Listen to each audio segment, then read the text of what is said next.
The moment you stop needing her is the exact moment she cannot stop thinking about you. It sounds backward, almost cruel, but there's a precise psychological reason it is true, and by the end of this, you will understand exactly why. Most people assume this paradox is some kind of manipulation tactic, something you have performed to trick her into missing you. It is not a performance, and if you approach it that way, it will not work, because avoidant women can sense performance from a mile away. It is the one thing their nervous system is built to detect. What actually triggers this shift is real, and it has nothing to do with tricks, techniques, or timing your silence for effect. Research on attachment recovery, including work published in the Journal of Social and Personal Relationships, shows that an avoidant partner's sense of security depends on controlling emotional distance, on knowing they can always create space when closeness feels like too much. For as long as you needed her, chased her, or waited on her, she held that control effortlessly because your need gave her something predictable to manage. When you stopped needing her, you removed the one thing she was managing. There is nothing left control, nothing to push against, and that absence is what she cannot stop returning to in her mind, quietly, at inconvenient hours, in ways she will never admit out loud. I work with men rebuilding themselves after relationships like this every day, and the 7 signs you are about to hear are not markers of your own healing alone. They are the exact reasons why, on the other side of this, she will feel it too, even though you will never see it happen, and even though that is no longer the point. Picture this. You are sitting at a red light on an ordinary Wednesday. A song comes on that used to belong to the two of you, the one that played in the car on the way to somewhere that mattered at the time. 6 months ago, that song would pull you under a full-body ambush, your chest tightening before you even understood why. Today, you notice it. You feel a small, familiar pull, and then the light turns green and you drive on. Nothing collapses. Nothing lingers past the intersection.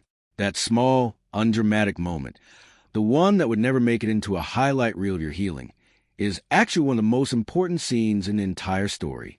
It is a story we are about to walk through together, sign by sign.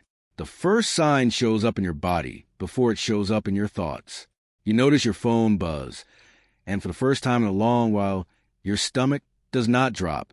There is no jolt, no bracing, no flicker of hope followed by disappointment. This matters more than people realize, because in a relationship with an avoidant woman, your nervous system spent months, sometimes years, in a low-grade state of alert, scanning for her mood, her distance, her next withdrawal. That kind of hypervigilance does not switch off simply because the relationship ends. It has to be unlearned, slowly, through hundreds of ordinary moments where nothing bad happens after all. When that scanning finally stops, it does not stop because you decided to stop caring. It stops because your body no longer believes it needs to prepare for impact. That is not numbness. That is regulation returning to a system that had forgotten what calm felt like. The second sign is quieter still.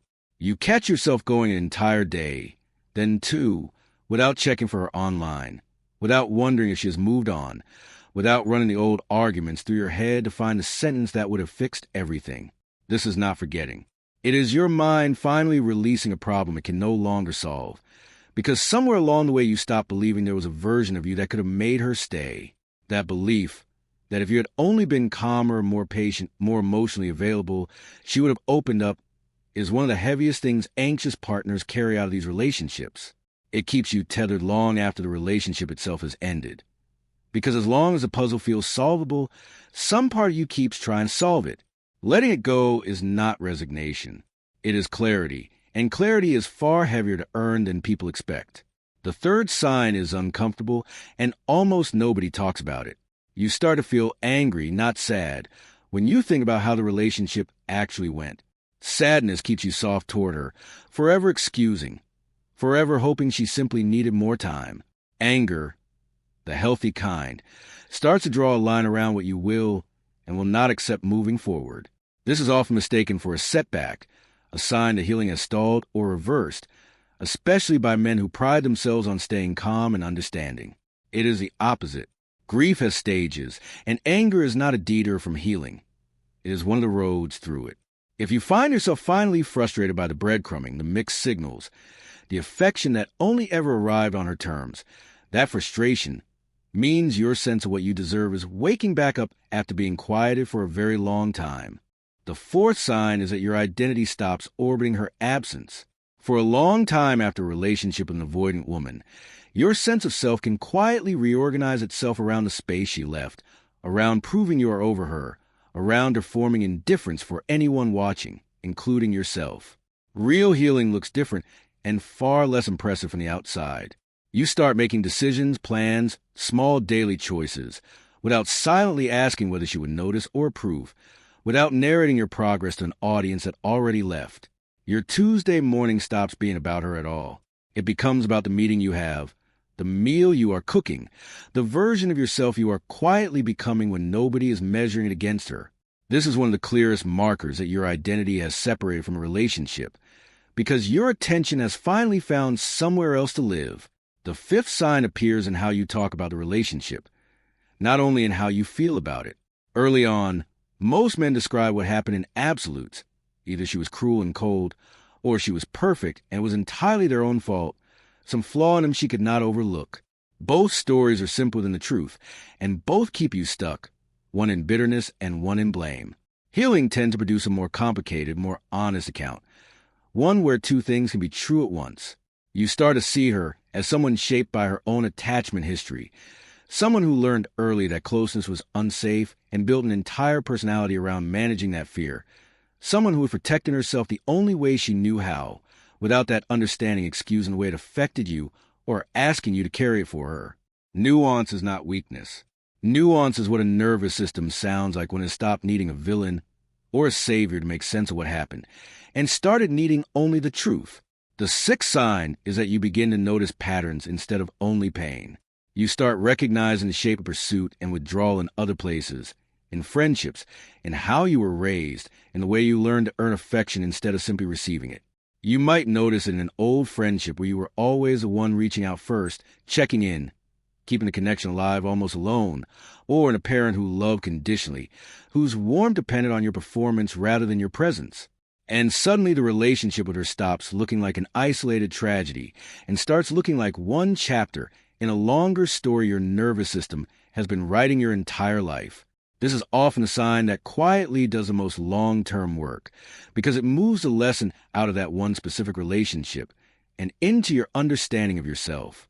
You are no longer only healing from her. You are healing the pattern that made her, or someone like her, feel familiar and even magnetic in the first place. The seventh sign is the one that surprises people the most, because it does not feel triumphant when it happens. You imagine being close to someone again, fully close, without distance or games or emotional rationing, and instead of fear, you feel something closer to readiness. Not certainty that will be easy, and not the absence of caution. Only an openness that was not there before, a willingness to be met the way you were always trying to be met with her. That openness is the real finish line, not because it means you are ready to date again immediately, but because it means the part of you that closed itself off to protect you from more of that pain has finally started to unlock quietly on its own schedule without asking your permission first. None of these seven signs arrive on a schedule, and they rarely arrive in order. Some days you'll feel 5 of them and lose the other 2 by evening, and that will feel like proof that nothing has actually changed. It has not undone anything. That is what healing actually looks like up close, uneven, nonlinear, and far less cinematic than anyone expects, closer to weather than to a straight line. There is no final exam, no certificate that confirms you are officially recovered, no single day you can circle on a calendar and call the finish line. There is only the slow accumulation of ordinary moments where the old fear does not show up to run the show. The version of you waiting for one clean, dramatic moment of closure is waiting for something that was never coming. Because closure was never something she was going to hand you.